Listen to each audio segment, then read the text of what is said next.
Yang penting gunakan kalimat-kalimat positif untuk mengatakan bisa. Saya bisa insya Allah. Mungkin butuh proses 2-3 hari, tapi biasakan. Kalau biasanya kita tidur pagi, sampai menjelang duhur diganti. Nggak usah tidur di situ. Gitu kan? Sunnah Nabi SAW tidur di 2 waktu. Di waktu kailula. Kailula itu di siang hari ya.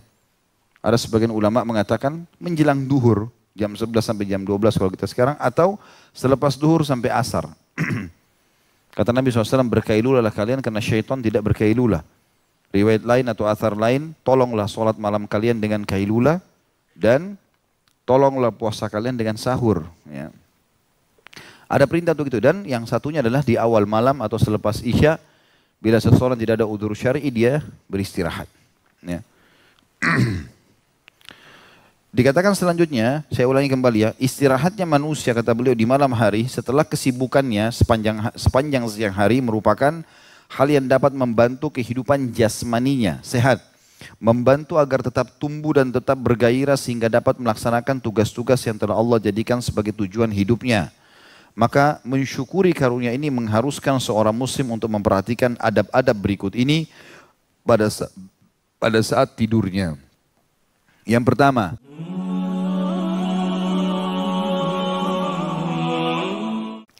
tentu tidur ini teman-teman sekalian punya hukum-hukum syar'i dalam agama kita ya.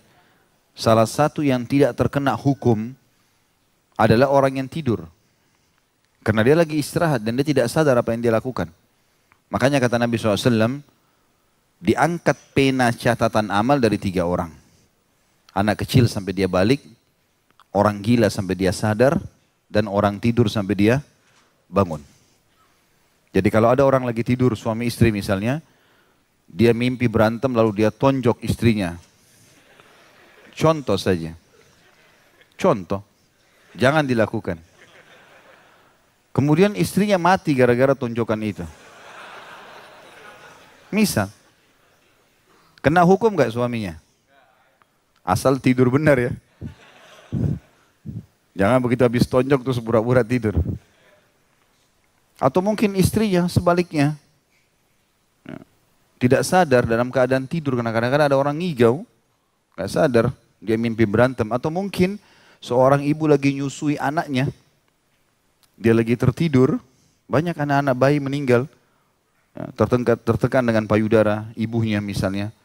Atau yang semisalnya lah. Ya, semisalnya. Termasuk bunuh diri haram. Tapi ada orang lagi tidur, dia tidak sadar dia jalan jatuh dari teras rumah misalnya. Maka semuanya itu terlepas dari hukum. Ya. Karena memang dijadikan tidur untuk istirahat. Tidur juga ini teman-teman sekalian sebuah keajaiban. Karena kita terletak di atas ranjang kita atau di tempat tidur kita. Namun di dalam tidur kita bisa bermimpi menyaksikan banyak hal. Mungkin seseorang di antara kita mimpi membawa pesawat. Mungkin. Lagi perang. Ya. Atau mungkin orang mimpi biologis. Padahal sebenarnya dia tidak. Mimpi junub. Yang ketawa bujang ini ya. Saya cuma kasih contoh-contoh. Dan dia di atas ranjangnya. Dan kadang-kadang subhanallah pada saat seseorang lagi mimpi sesuatu yang menggembirakan. Dan ada yang membangunkan dia, dia menyesal kenapa dibangunin. Atau sebaliknya, dia mimpi buruk. Mungkin dia akan dibunuh oleh orang, mungkin dia masuk ke neraka, mungkin segala macam. Lalu kemudian ada yang bangunkan dan dia berterima kasih. Karena orang itu membangunkan dia. Dan seperti seakan-akan nyata. Dan Nabi SAW memang menyebutkan, tidur itu punya bekas. Artinya, sering kali yang terjadi itu bisa benar. Makanya Nabi SAW dikatakan dalam hadis sahih riwayat Bukhari, Aisyah berkata radhiyallahu anha, kalau Nabi SAW bangun tidur sering mengusap bekas tidur dari wajahnya. Alaihissalatu wassalam. Ya. Dan beliau memerintahkan para sahabat melakukan itu. Tidur juga teman-teman sekalian, terjadi prosesi keluarnya ruh. Tapi bukan seperti keluarnya pada saat meninggal. Ya. Makanya Nabi SAW mengatakan, an-naumu akhul maut. Tidur itu saudaranya kematian. Ya. Dalam ayat Al-Quran juga begitu disebutkan. Allah SWT menjelaskan kalau orang lagi tidur maka dia akan mengembalikan ruh orang yang masih hidup dan dia menahan orang yang akan meninggal dunia. Seperti itulah ya. Jadi memang tidur sebuah tanda-tanda keajaiban yang Allah Subhanahu wa taala perlihatkan kepada kita. Dan ulama mengatakan tidur bisa dijadikan pelajaran tentang terjadinya hari kiamat. Artinya kita nanti pada saat meninggal dan dihadirkan di mahsyar, dibangkitkan, kemudian masuk ke surga dan neraka, di situ kita akan seperti orang yang sedang mimpi dan terbangun. Oh ternyata ini dulu yang saya lalui. Histori hidup saya dari A sampai Z, inilah dia. Gitu. Sebatas itu saja. Gitu. Maka ini memang betul-betul keajaiban. Makanya Allah mengatakan ini adalah agar kalian bersyukur. Itu tanda-tanda kebesarannya Allah. Gitu kan. Semua ini adalah hal yang perlu dijadikan ibrah dan pelajaran bagi setiap muslim. Kata Syekh Abu Bakar rahimahullah, lanjutan paragrafnya, istirahatnya manusia di malam hari setelah kesibukannya sepanjang siang hari merupakan hal yang dapat membantu kehidupan jasmaninya. Jadi istirahat di malam hari begini itu adalah sebuah ibadah dan justru kesehatan. Saya pernah duduk dengan seorang dokter senior, beliau sudah meninggal rahimahullah berapa bulan yang lalu, umurnya sudah 80 sekian. Rupanya dia sering ngikutin ceramah kita di YouTube, kemudian ngobrol, hadir di pengajian saya terus ngobrol. Lalu kemudian sampai beberapa penelitian dia secara ilmiah di Amerika, di Jepang, dia punya komunikasi dengan banyak dokter-dokter internasional. Dia bilang salah satunya keajaiban adalah bagaimana Al-Quran menceritakan kalau malam memang waktu untuk istirahat. Dan sebagian ilmuwan mengadakan penelitian. Kalau ada dua orang, yang satu 70 tahun, yang satu 70 tahun, dan ditemukan yang satu, si A dan si B misalnya. Si A ini selalu memaksimalkan waktu malamnya untuk istirahat dan yang si B suka begadang, akan ditemukan si A jauh lebih sehat, jauh dari penyakit. Ya. Lebih awet muda, lebih ini, lebih itu, segala macam poin yang disebutkan sama dia.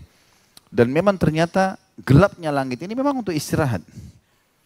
Makanya juga ini dihubungkan dengan masalah, itu kalau secara medis ya, jasmani sebagaimana disebutkan di sini. Saya kasih contoh tadi penelitian itu.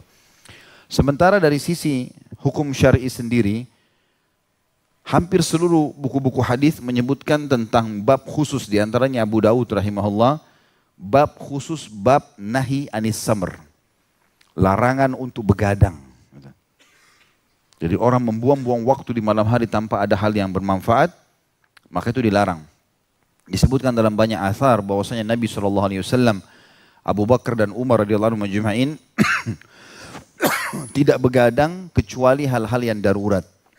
Di antaranya takziah, menyampaikan wahyu, majelis ilmu, kalau wahyu turun di malam hari selepas Isya, atau menyambut tamu yang sedang datang, atau orang yang ditugaskan untuk berjaga-jaga. Ya.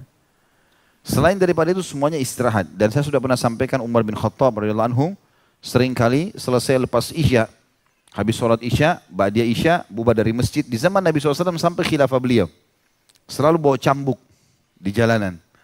Kalau dia temukan ada orang-orang muslim lagi kumpul, ditanya, kenapa kalian kumpul? Kalau jawabannya, takziah, silaturahim keluarga, udzur syar'i, maka dibiarkan sama Umar. Tapi kalau mereka cuma ngobrol-ngobrol kosong, dicambukin. Sambil Umar berkata, apakah kalian begadang di sini? Ya, membuang-buang waktu sehingga sholat malam kalian dan subuh kalian terlalaikan. Ya. Maka tidur sebenarnya yang paling sehat itu di awal malam. Ya. Tentu Nabi SAW dalam hadis yang lain disebutkan membenci atau tidak menyukai tidur habis maghrib. Ya, ini tentu hikmah-hikmah yang ternyata takut kehilangan Isya dan seterusnya. Tapi Nabi SAW melarangnya secara umum. Tapi selepas Isya itu sudah masuk dalam anjuran. Dan kita dianjurkan sepertiga malam, 2 jam, 3 jam, sebelum subuh justru bangun untuk sholat tahajud karena waktu mustajab. Dan subhanallah orang-orang yang kena penyakit jantung, dikhawatirkan stroke, ini umumnya kalau terapi-terapi di rumah sakit biasanya di jam-jam ini disuruh bangun. Jam 2 malam, mereka jalan-jalan di teras kamar sampai menjelang subuh. Nah rupanya jam-jam seperti ini adalah jam-jam serangan yang sering datang dari penyakit-penyakit itu. Pada saat mereka beraktivitas, bergerak, maka dia bisa aman dari penyakit itu. Kita sudah disuruh bangun. Ya, untuk sholat lagi, bergerak gitu kan. Di waktu-waktu ini. Oleh karena itu teman-teman yang terbiasa dengan begadang ini harus diubah polanya. Kecuali pada udur-udur syar'i. Jangan gunakan bahasa teman-teman sekalian, saya tidak bisa tidur. Tidak boleh. Saya bisa tidur. Gitu kan. Jangan bilang saya tidak bisa. Bisa insya Allah. Asal mau. Makanya kita pernah bahas di masalah adab makan. Pernah ada sahabat ini tahu orang-orang di zaman itu yang suka dengan kesombongan, kalau makan dengan tangan kiri. Maka dia pun di hadapan Nabi SAW makan dengan tangan kiri, semua makan tangan kanan. Kata Nabi SAW, makan dengan tangan kananmu. Dia mengatakan, saya nggak bisa ya Rasulullah. Maka Rasulullah SAW mengatakan, semoga kau nggak bisa. Semenjak itu betul-betul tidak pernah lagi kedua tangannya nggak bisa dipakai untuk nyuap ke mulutnya. Stroke tangannya. Beda kalau orang memang dasarnya tangannya putus, ada masalah di perban, tidak bisa, mungkin. Kalau enggak boleh. Gitu kan? Berarti sebenarnya kita bisa teman-teman sekalian, bukan tidak bisa. Yang penting gunakan kalimat-kalimat positif untuk mengatakan bisa. Saya bisa insya Allah. Mungkin butuh proses 2-3 hari, tapi biasakan. Kalau biasanya kita tidur pagi, sampai menjelang duhur diganti, nggak usah tidur di situ. Gitu kan? Sunnah Nabi SAW tidur di 2 waktu. Di waktu kailula itu di siang hari ya. Ada sebagian ulama mengatakan menjelang duhur, jam 11 sampai jam 12 kalau kita sekarang, atau selepas duhur sampai asar. Kata Nabi SAW, berkailulalah kalian karena syaitan tidak berkailula. Riwayat lain atau athar lain, tolonglah sholat malam kalian dengan kailula, dan tolonglah puasa kalian dengan sahur. Ya. Ada perintah untuk itu, dan yang satunya adalah di awal malam atau selepas isya, bila seseorang tidak ada udzur syar'i dia beristirahat. Ya. Dikatakan selanjutnya, saya ulangi kembali ya, istirahatnya manusia kata beliau di malam hari setelah kesibukannya sepanjang siang hari merupakan hal yang dapat membantu kehidupan jasmaninya sehat, membantu agar tetap tumbuh dan tetap bergairah sehingga dapat melaksanakan tugas-tugas yang telah Allah jadikan sebagai tujuan hidupnya. Maka mensyukuri karunia ini mengharuskan seorang muslim untuk memperhatikan adab-adab berikut ini pada saat tidurnya. Yang pertama, tidak menunda waktu tidurnya sesudah sholat isya, kecuali karena keperluan darurat seperti mengulangi pelajaran atau ilmu. Seperti kita insya Allah termasuk menuntut ilmu ini, berbincang-bincang dengan tamu, kebetulan ada tamu datang, kita wajib melayani tamu. Atau bercengkrama dengan istri, ini khusus babnya juga boleh. Ya syukurlah orang yang punya istri, yang masih bujang apa boleh buat. Cengkrama dengan mengkhayal saja. Tapi yang jelas termasuk. Jadi kalau ada orang begadang karena istrinya ajak ngomong nggak masalah. Nggak berdosa. Kata Nabi SAW dalam hadis yang lain, 3 hal tidak termasuk hal yang sia-sia. Artinya berpahala walaupun buang-buang waktu istilahnya. Seseorang yang mencari nafkah, seseorang yang mengurus tunggangan jihadnya, dan cengkeramanya seseorang dengan istri. Maka miskin orang yang tidak nikah. Saya tidak tahu harus nasihat apa lagi. Abu Barzah telah meriwayatkan bahwasanya Nabi Muhammad SAW tidak menyukai tidur sebelum sholat isya atau ngobrol sesudahnya. Ini riwayat Bukhari nomor 548 dan Imam Muslim 647. Yang kedua, berusaha untuk tidak tidur sebelum berwudu terlebih dahulu, karena Rasulullah SAW telah bersabda kepada Al-Bara' ibn Azib radhiyallahu anhu, "Idza ataita madja'aka fatawadda wudu'aka lis-shalah." Apabila engkau hendak tidur, kata Nabi SAW kepada Al-Bara' radhiyallahu anhu, maka berwudu'lah terlebih dahulu sebagaimana wudu'mu untuk sholat. Hadis ini riwayat Bukhari nomor 247 dan Imam Muslim 2710. Jangan tinggalkan ini teman-teman sekalian. Mau tidur walaupun malas, berdiri. Wudu dulu. Wudu itu 1 menit. Sebentar. Tapi syaitan selalu bisikan kita, nggak usah lah, udah ngantuk. Nggak, lawan. Ingat, sama syaitan nggak ada negosiasi. Semua bisikan dia negatif, enggak, saya nggak mau. Lawan. Dan sebatas itu kok.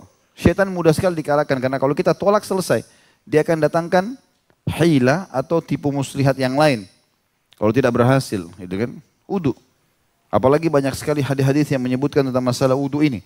Di antaranya hadis yang dihasankan oleh para ulama hadis, kalau seseorang tidur dalam keadaan berwudu, Allah titipkan malaikat bersamanya di ranjangnya.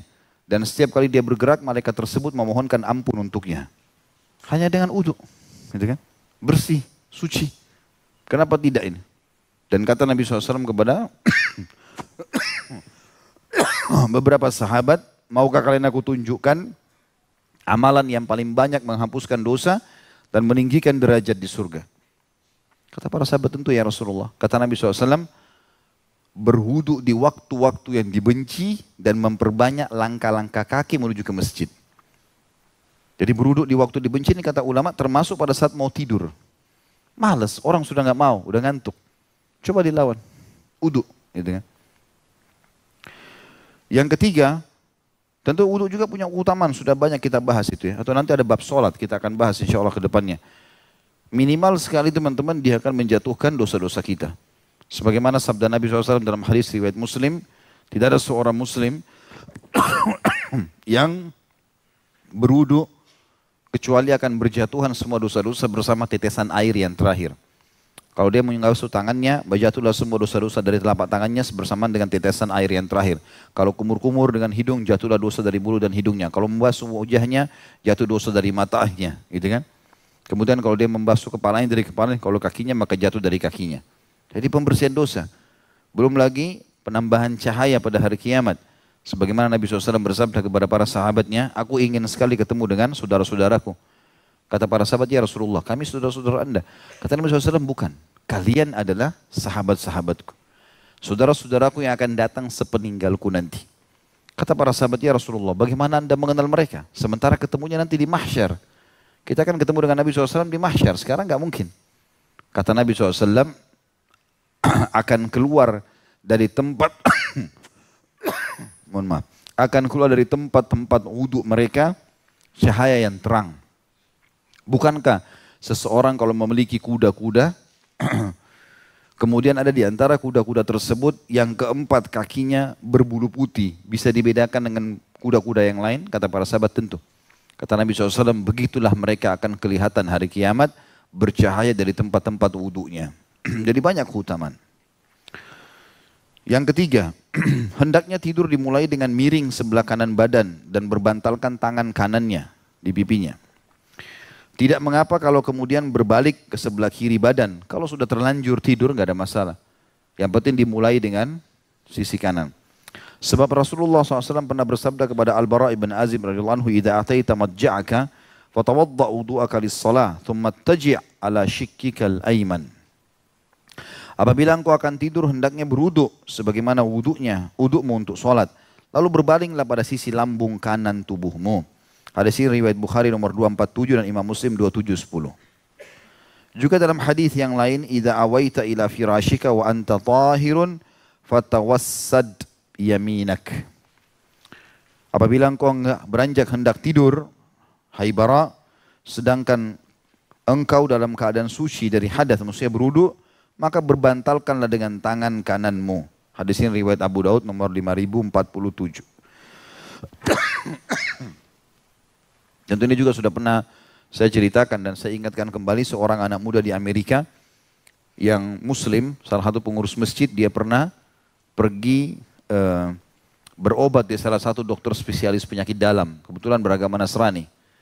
Karena dia dapat nomor antri yang terakhir, si anak muda muslim ini pengurus masjid tertidur di kursi. Dan rupanya dia tidur dengan pola ini. Dia balik sisi kanan, kemudian dia letakkan telapak tangannya di bawah kanan, pipi kanannya. Rupanya dipanggil-panggil nomornya, dia nggak, karena tidur dia nggak sadar. Sampai dokternya menutup tempat praktek, dilihat masih ada pasiennya. Lalu dokter ini heran melihat cara tidurnya anak muda ini. Diperhatikan baik-baik. Tidak dibiarkan bangun. Terus saya dokter itu memperhatikan baik-baik, kemudian dia tunggu. Sampai orang itu bangun. Waktu si muslim ini bangun, kata dokter itu, kau pasien saya? Dia bilang, iya. Sebelum kau konsultasi, saya mau tanya, kamu ini belajar dari mana cara tidur ini? Kata si muslim itu dengan santainya, ini ajaran agama kami. Kata dokter tersebut, kau yakin belum pernah kau baca dari buku manapun? Dia bilang, belum. Saya cuma tahu ini ada hadis Nabi kami, menyuruh kami tidur di sisi kanan. Maka kata dokter Nasrani tersebut memberikan kesaksian, ketahuilah saya baru mengikuti seminar tentang tidur sehat dan ternyata penelitian internasional membuktikan ini adalah cara tidur tersehat. Makanya saya heran kenapa kau sudah tahu, sementara itu belum disebarluaskan gitu. Dia tidak tahu kalau sudah 1400 tahun yang lalu. Hanya antum saya nggak mau praktekin nih. Tidurnya macam-macam, tengkurap lah, balik kiri lah. Ya. Jazakallah khair. Gitu Marwan ini hilang terus di bawah. Sini ente duduk. Banyak orang begitu jadi panitia, pura-pura sibuk padahal tidak dengar taklim. Nah, tidak boleh. Itu peringatan, mana nggak gibah di depan kan? Bagus gak dikasih perhatian khusus gitu? Ya semuanya berharap. Salaman dulu. Yang keempat, jangan tidur dengan badan tengkurap di malam ataupun siang hari. Karena diriwayatkan bahwasanya Rasulullah SAW bersabda, Innaha dij'atun ahlin nar. Sesungguhnya berbaring dengan tengkurap adalah berbaringnya penghuni neraka. Hadis ini riwayat Ibnu Majah nomor 3724. Ya. Tentu beda di sini teman-teman sekalian kalau orang dalam keadaan berobat ya. Jadi dia harus berobat, ada luka di belakang, harus diperiksa oleh dokter, dia harus tengkurap, itu lain. Yang dimaksud adalah tidur dalam kondisi santai, dia butuh istirahat, ini nggak boleh sama sekali. Ya. Termasuk anak-anak diingatkan kalau yang punya anak-anak kecil, karena ini biasanya syaitan subhanallah sudah menggoda anak kecil kita dengan sering tengkurap atau makan tangan kiri. Saya perhatikan beberapa anak yang Allah karuniakan kepada saya selalu begitu subhanallah. Jadi walaupun kita kasih makanan dengan tangan kanan nanti dipindahin ke tangan kiri. Jadi kita harus awasin terus. Ya, karena syaitan sudah membiasakan nanti akhirnya muncullah istilah kidal. Kalau dalam Islam nggak ada kidal-kidalan. Karena otak kiri lebih dominan lah, otak kanan dominan. Nggak ada, syariat mengatakan tidak ada tangan kiri. Dipakainya hanya untuk sesuatu yang memang membersihkan diri, cebok dan seterusnya. Begitu dalam hadis. Dan tangan kanan digunakan untuk kegiatan yang mulia. Sudah begitu ya, perintah agama kita. Juga dalam hadis yang lain atau riwayat lain kata Nabi SAW, Innaha dij'atun la yuhibbuhallah. Sesungguhnya berbaring dengan tengkurap itu merupakan cara berbaring yang tidak disukai oleh Allah. Hadis ini riwayat Tirmidzi nomor 2768. Ya. Jadi ini jelas sekali tidak boleh tengkurap. Ya.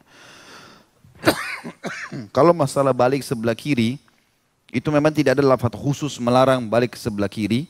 Tetapi ulama mengatakan minimal dia bertolak belakang dengan anjuran untuk balik sisi kanan. Ya. Dan kita tahu bahwasanya sisi jantung ataupun hati manusia ada di sebelah kiri. Kalau dia tidur di sebelah kiri dia seperti menekannya. Ya. Kalau di sisi kanan tidak, berbeda. Dan ada penelitian juga, diadakan penelitian oleh beberapa ilmuwan muslim, kalau tidur di sisi kanan dengan beberapa jam, itu atau tidur di sisi kanan, manfaatnya bisa double ya, dengan waktu yang sama kalau tidur di sisi kiri. Jadi misalnya balik sisi kanan tidur 3 jam. Sementara balik sisi kiri 6 jam, itu manfaatnya baru sama. Dengan 6 jam sana manfaatnya sama dengan 3 jam di sini. Ya, jadi banyak sekali kelebihan-kelebihan. Tapi yang paling penting adalah kita mengejar pahala yang dijanjikan hanya dengan tidur dan berwudu tadi. Ya. Bisa dijalankan? Baik. Yang kelima, hendaknya mengamalkan zikir-zikir berikut ini. Yang pertama dari poin kelima ini adalah membaca 33 kali seperti habis sholat. Subhanallah, Alhamdulillah, Wallahu Akbar. Ini dibaca masing-masing 33 kali. Lalu dia membaca 100-nya.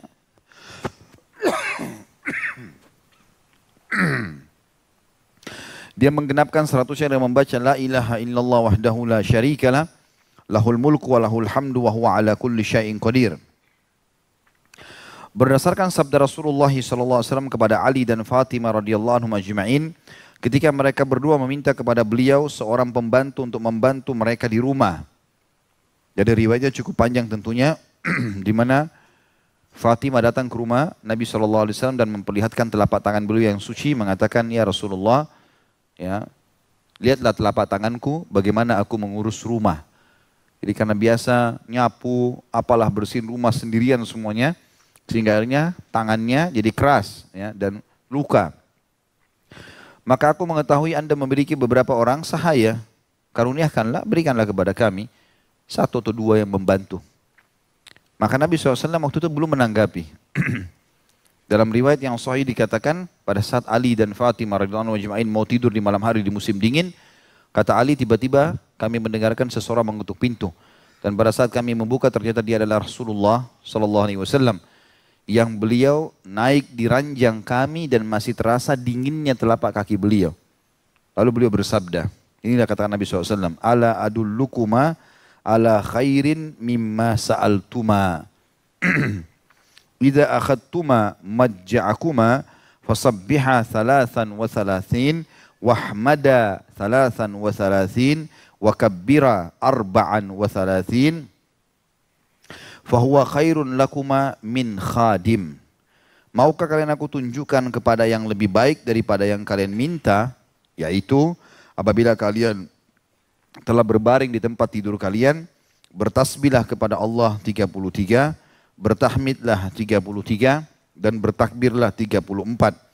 Itu lebih baik daripada kalian, bagi kalian daripada seorang pembantu.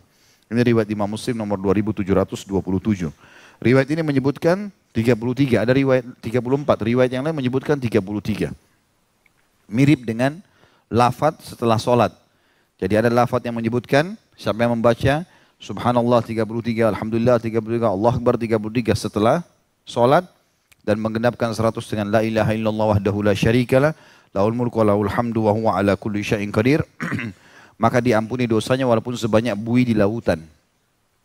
Ada riwayat lain yang menyebutkan dan bertasbihlah subhanallah 33, bertahmid alhamdulillah 33 dan bertakbirlah 34. Jadi dua-duanya sama. Dalam riwayat ba'da shalah ada 33 dan 34, khusus takbirnya 34, dalam mau tidur juga begitu. Dua-duanya bisa diamalkan. Di sini sabda Nabi SAW, lebih baik bagi kalian daripada pembantu. Ulama mengatakan secara zahir hadis ini menggambarkan kepada kita tentang manfaat membaca zikir ini. Ya, di antaranya bisa menghilangkan letih, bisa membangkitkan semangat ya dalam membaca ini. Jadi teman-teman yang lagi capek, lagi letih, kena kerja, cari nafkah, apa sajalah, lagi malas, baca ini 33 masing-masing. Ini makna daripada lebih baik daripada pembantu, artinya bisa memberikan semangat kalian bekerja tanpa kalian butuh pembantu. Dan ini bukan berarti dilarang pakai pembantu ya. Nabi SAW sedang menyampaikan wahyu kepada mereka berdua, Ali dan Fatimah radhiyallahu anhum. Tapi di rumah Nabi SAW ada pembantu, bahkan di setiap istri-istri beliau ada pembantu. Setiap istri ada satu pembantu ya, yang membantu mereka. Aisyah, Ummu Salamah, Saudah, semuanya memiliki pembantu masing-masing. Dan itu banyak riwayat yang menjelaskan. Di antaranya riwayat Ummu Salamah, hadis Bukhari. Beliau mengatakan pernah satu kali Rasulullah SAW sedang ada di rumahku. Kemudian beliau pun memegang siwak lalu memanggil-manggil pembantuku. Gitu. Kemudian pembantu tersebut tidak muncul. Aku pun mendatangi kamarnya, ternyata aku temukan pembantu tersebut sedang memainkan kerikil. Lalu aku mengatakan, apakah kamu sibuk dengan kerikilmu sementara Rasulullah SAW memanggilmu? Maka dia pun segera menghadap kepada Nabi SAW, pembantu tersebut, lalu mengatakan, ya Rasulullah, demi zat yang telah mengutusmu, sesungguhnya aku tidak dengar. Kata Nabi SAW, kalau bukan karena kisos, aku bisa mencambukmu dengan kayu siwak ini. Mestinya kamu jawab. Tidak, seperti itulah. Tapi saksi bahasan ada pembantu. Waktu Aisyah radhiyallahu anha difitnah berzina dengan Safwan, maka Ali bin Abi Thalib itu ditanya pendapatnya, bagaimana pendapatmu hai Ali? Kata Ali, ya Rasulullah, orang yang paling dekat dengan Aisyah ada pembantunya. Tanya, pernah nggak dilakukan? Pembantu pasti tahu apa yang dikerjakan oleh majikannya. Maka mereka pun datang dan menyanyikan pembantu tersebut, dan pembantu tersebut mengatakan, saya tidak pernah mengetahui ada kesalahan dari Aisyah radhiyallahu anha. Jadi intinya ada pembantu. Jadi hadis ini bukan masalah melarang pembantu, tetapi memberikan hukum, menyampaikan hukum syar'i tentang kalau orang tidak mampu, dia harus urus anaknya sendiri, rumahnya sendiri, maka dia bisa ikutkan dengan zikrullah ini. Yang kedua, dari poin kelima ini, zikir-zikir yang dibaca adalah hendaklah membaca surah Al-Fatihah dan awal surah Al-Baqarah hingga firman-Nya ayat 1 sampai ayat 5 ya. A'udzubillahi minasyaitonirrajim faulaika humul muflihun.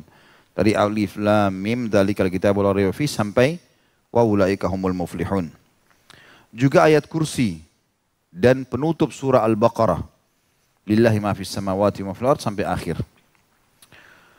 Yaitu mulai dari ayat 284 sampai 286. Karena ada anjuran dari Rasulullah SAW mengenai hal itu. Hadis ini diriwayatkan tentu oleh Imam Bukhari nomor 3275 dan 5040. Tentu ini banyak sekali ya. Ya, sabda Nabi SAW berhubungan dengan masalah ini. Seperti misalnya hadis yang mengatakan, siapa yang membaca ayat kursi pada saat akan tidur maka dia tidak akan bisa diganggu oleh syaitan. Riwayat lain dia tidak akan bisa diganggu oleh para penyihir. Ya. Jadi memang ada hadis-hadis yang menyebutkan masalah itu, termasuk juga sama dengan 5 ayat pertama Al-Baqarah. Karena ini kan semua di Al-Baqarah ya. 5 ayat pertama Al-Baqarah, ayat kursi juga di tengah-tengah Al-Baqarah. Kemudian akhir Al-Baqarah juga dibaca. Dan ini juga termasuk melindungi semua dari gangguan-gangguan syaitan. Yang ketiga di poin kelima, hendaknya doa terakhir yang dibaca saat akan tidur adalah doa yang diajarkan Rasulullah SAW. Bismikallahumma wada'tu jambi wa bismika arfa'u. Allahumma in amsakta nafsi fakfir laha wa in arsaltaha fahfadha bima tahfadhu bihi as-salihin min ibadik. Allahumma inni aslamtu nafsi ilaik wa fawwadtu amri ilaik wa alja'tu dhahri ilaik astaghfiruka wa atubu ilaik amantu bi kitabika alladhi anzalt wa bi nabiyyika alladhi arsalt faghfir li ma qaddamtu wa ma akhartu wa ma asrartu wa ma alant wa ma anta alamu bihi minni antal muqaddimu wa antal muakhir la ilaha illa ant rabbi kini adabaka yawma tab'atsu ibadak. Itu diriwayatkan oleh Imam Abu Daud ya, nomor 5045 dan juga sanadnya sahih atau disahihkan oleh Abu Daud dan juga ada yang merawikan yang lain-lain yang artinya dengan menyebut namamu ya Allah aku letakkan punggungku ini dan dengan menyebut namamu pula aku mengangkatnya. Ya Allah, jika engkau mengambil jiwaku ini maka ampunilah dia. Dan jika engkau melepaskannya maka peliharalah ia sebagaimana pemeliharaanmu kepada hamba-hambamu yang soleh. Ya. Sampai sini tentu ini riwayat Imam Bukhari ya. Sampai sini adalah riwayat Imam Bukhari. Ada footnote nomor 479 di situ, nomor 7393. Lanjutannya, ya Allah sungguhnya aku serahkan jiwaku kepadamu dan aku pasrahkan urusanku kepadamu. Aku sandarkan punggungku kepadamu dan aku memohon ampunanmu dan bertobat kepadamu. Aku beriman kepada kitab Al-Quran yang telah engkau turunkan dan kepada Nabi Muhammad SAW yang telah engkau utus. Ya, sampai sini diriwayatkan Imam Bukhari nomor 247. Kemudian lanjutannya, maka ampunilah bagiku dosa-dosaku yang telah lalu dan yang akan datang. Dosa-dosa yang aku lakukan secara sembunyi dan yang terang-terangan. Dan dosa-dosaku yang engkau lebih mengetahuinya. Engkau lah yang maha mendahulukan dan engkau lah yang maha mengakhirkan. Tidak ada Tuhan yang berhak disembah melainkan engkau. Ya Rabbku, lindungilah aku dari azabmu pada hari engkau membangkitkan hamba-hambamu. Ini termasuk doa sebenarnya gabungan 3 riwayat ya. Bagi yang belum hafal di foto saja tentunya. Umumnya orang kalau mau tidur masih pegang handphone segala macam bisa dibaca. Ya gitu. Sekarang kan ada orang menjadikan handphone sebagai pasangannya juga. Ya. Susah, tidak bisa hidup kecuali dengan dia. Gitu. Baik, yang keempat di poin kelima ini, D, jika terbangun di tengah-tengah tidurnya hendaklah membaca. Ini harus dihafal di luar kepala ini teman-teman sekalian. Kalau terkaget, baik itu kagetnya mau bangun atau kaget saja lalu masih ngantuk mau lanjutin tidur. Pokoknya kaget, celah kaget itu gunakan baca ini. Ini luar biasa doanya dan dihafal. Antum sudah hafal sebenarnya. Ini bunyinya adalah kalau dia terbangun di tengah-tengah tidurnya, hendak membaca La ilaha illallah wahdahu la syarikalah, lahul mulku wa lahul hamdu wa huwa ala kulli syai'in qadir. Subhanallah walhamdulillah wa la ilaha illallah wallahu akbar wa la hawla wa la quwata illa billah. Thumma qal Allahumma gfirli. Ya. Jadi di sini ikhwas sekalian 3 zikir yang digabungkan ya. La ilaha illallah wahdahu la syarika lahul mulku wa lahul hamdu wa huwa ala kulli syai'in qadir. Lalu disambung subhanallah walhamdulillah wa la ilaha illallah wallahu akbar. Yang terakhir wala haula wala quwata illa billah. Ya. Ini semua sudah dihafal kan? Hafal enggak? Cambuk aja kalau enggak. Zikir paling gampang ini. Ya. Kalau ini juga belum dihafal la haula wala quwata illa billah. La ilaha illallah wahdahu la syarikalah, lahul mulku wa lahul hamdu wa huwa ala kulli syai'in qadir. Tidak ada yuhyi wa yumitnya ya. Subhanallah walhamdulillah wa la ilaha illallah Allahu akbar wa la haula wa la quwata illa billahil aliyil wa la haula wa la quwata illa billah. Ada riwayat lain aliyil azim juga ada tambahannya. Kemudian tambah dengan satu kalimat Allahumma gfirli. Ini kata Nabi SAW, siapa yang baca ini pada saat kaget malam hari, ya, maka diampuni semua dosanya. Semua dosanya. Kalau dia berdoa diijabah. Kalau dia sholat diterima. Hah? Luar biasa ini. Padahal zikir yang sudah kita hafal. Gitu kan? Maka harus diterapkan ini teman-teman sekalian. Ya. Ini kata Nabi SAW yang artinya tidak ada Tuhan yang berhak disembah kecuali Allah. La ilallah wahdahu la syarikalah, lahul mulku wal hamdu wa huwa ala kulli syai'in qadir. Tidak ada sekutu baginya, kepunyaannya lah segala kerajaan dan segala puji baginya. Kemudian subhanallah walhamdulillah wa la ilaha illallah Allahu akbar, ya. Maha suci Allah, segala puji bagi Allah, tidak ada Tuhan yang berhak disembah selain Allah. Allah Maha besar, wala haula wala quwata illa billah, dan tidak ada dan upaya kecuali dengan pertolongan Allah. Kemudian dia membaca Allah maghfirli, ya Allah ampunilah aku. Lalu berdoa dengan doa apa saja yang ia suka, niscaya dikabulkan. Karena Rasulullah SAW bersabda, man ta'ara bil-lail faqala hina istaikidh. Barang siapa yang terbangun kaget di malam hari, lalu dia pada saat bangun itu membaca, disebutkan dalam lafaz hadis tadi, ya, doa-doa zikir itu, thumma da'as tujibalah. Kemudian dia berdoa, niscaya dikabulkan doa-doanya. Hadis ini diriwayatkan oleh Imam Bukhari, nomor 1154. Lafaz yang lebih lengkap, diampuni dosa-dosanya yang lalu, kalau dia berdoa diterima doanya, kalau dia sholat diterima sholatnya. Jika ia bangkit lalu berwudu, kemudian melakukan sholat, niscaya sholatnya diterima. Atau ia berdoa, la ilaha illa anta subhanaka Allahumma astaghfiruka li dhanbi wa as'aluka rahmatak, Allahumma zidni ilma wa la tuzigh qalbi ba'da idh hadaitani wa habli min ladunka rahmah innaka antal wahhab. Riwayat ini diriwayatkan oleh Imam Abu Daud nomor 5061 yang artinya tidak ada Tuhan yang berhak disembah melainkan Allah. Maha suci Engkau ya Allah, aku memohon ampun kepadamu atas dosa-dosaku, aku memohon rahmatmu, ya Allah berikanlah aku tambahan ilmu dan jangan Engkau sesatkan hatiku sesudah Engkau memberiku petunjuk, dan berilah aku rahmat darimu, sungguhnya Engkau lah yang maha pemberi. Yang keenam, hendaknya mengamalkan zikir-zikir berikut ini apabila bangun dari tidur. Tadi kan itu pada saat terkaget tidur, ada zikir sebelum tidur, ada zikir pada saat kaget, ada zikir pada saat sudah bangun. Ya. Kita tutup dengan poin keenam ini tentunya, dengan beberapa anjuran zikir. Hendaklah mengamalkan zikir-zikir berikut ini apabila bangun tidur. Yang pertama, apabila bangun tidur dan sebelum bangkit dari tempat tidur, hendaknya membaca Alhamdulillahilladzi ahyana ba'da ma amatana wa ilaihin nusyur. Segala puji bagi Allah yang telah mengembalikan hidup kami setelah dia mematikan kami, ya, atau menghilangkan dengan tidur, dan kepadanya lah kami atau kepada Allah lah akan dikembalikan, atau kita semua akan dikembalikan. Hadis ini riwayat Bukhari nomor 6312. Dan ini tadi tentu dalil hadis Bukhari ini yang sebagian ulama pegangi tentang apa yang saya jelaskan tadi di awal pertemuan, ya. Kalau orang tidur itu ruhnya bisa keluar, tapi bukan keluar seperti kalau dia meninggal. Ya, makanya di sini dikatakan segala puji bagi Allah yang telah menghidupkan kami setelah mematikan kami. Alhamdulillah ahyana, hidupkan kami ba'da ma amatana, setelah mematikan kami. Ya, sebagaimana saya jelaskan tadi. Yang kedua, hendaknya mengarahkan pandangan matanya ke atas langit dan membaca 10 ayat terakhir dalam surah Al-Imran bila ia hendak melakukan sholat tahajud. Karena Ibnu Abbas radhiyallahu anhu menuturkan, ketika aku bermalam di kediaman bibiku Maimunah, istri Rasulullah SAW, Rasulullah SAW bangun pada pertengahan malam atau beberapa saat sebelumnya, atau beberapa saat sesudahnya. Beliau bangun lalu mengusap mukanya dengan tangannya untuk menghilangkan rasa kantuk. Tadi saya bilang menghilangkan bekas tidur itu, ya. Sunnah juga mengusap wajah. Kemudian beliau bangkit. Kemudian beliau membaca 10 ayat terakhir dari surah Al-Imran. Kemudian beliau bangkit menuju bejana berisi air yang digantung dan berwudu dari situ, dan beliau sempurnakan wuduknya. Setelah itu beliau sholat. Ini riwayat Bukhari nomor 183. Jadi membaca 10 ayat terakhir surah Al-Imran. Ini untuk teman-teman nanti bisa lihat sendiri, ya.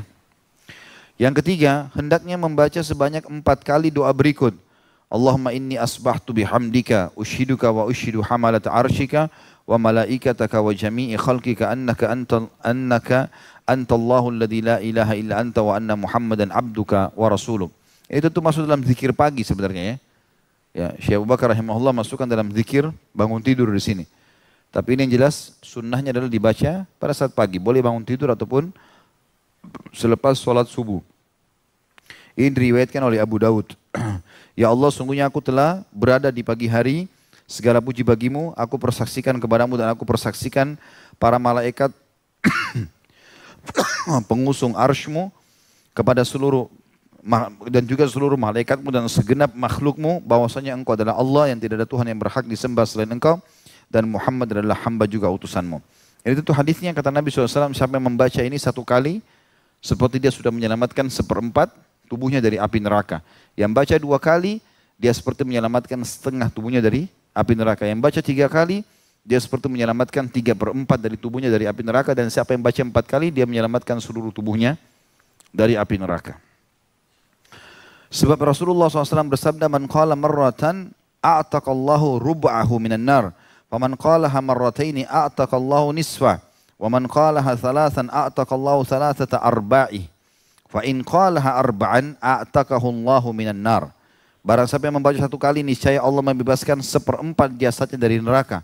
Barang siapa yang membacanya 2 kali niscaya Allah membebaskan setengah dirinya dari neraka. Dan barang siapa yang membacanya 3 kali niscaya Allah membebaskan 3/4 jasadnya dari neraka.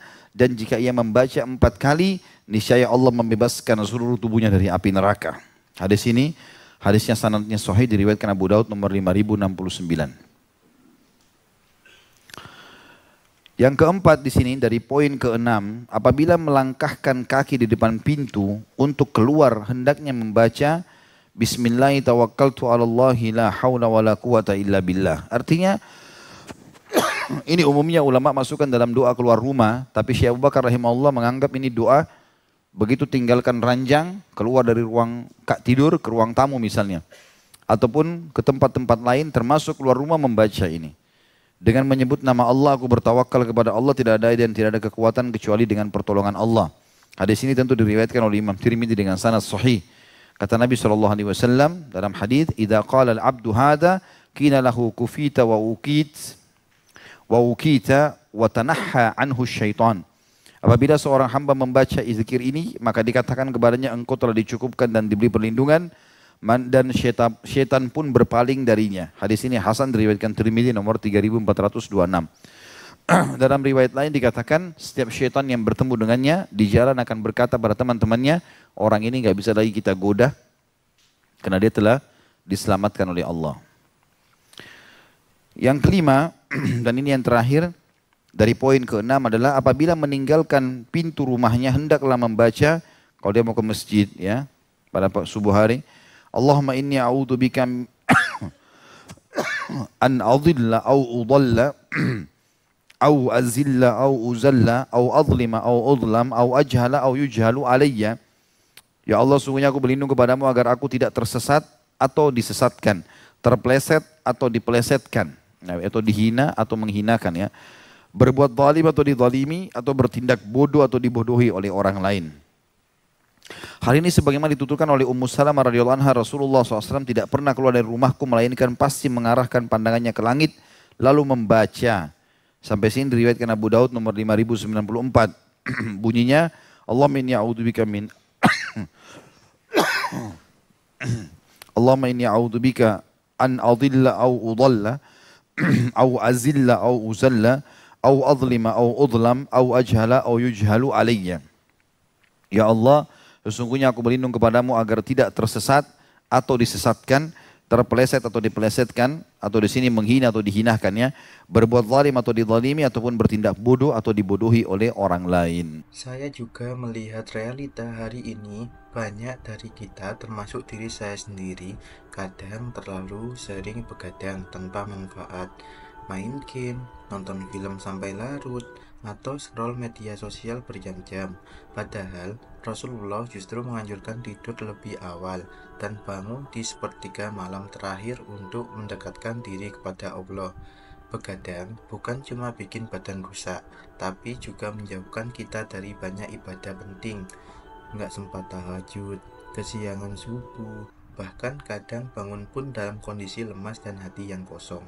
Kalau kita sadar bahwa tidur adalah nikmat dan bangun pagi adalah kesempatan baru dari Allah, harusnya kita tetap menjaga tidur, bukan korbankan waktu tidur demi hiburan yang sia-sia.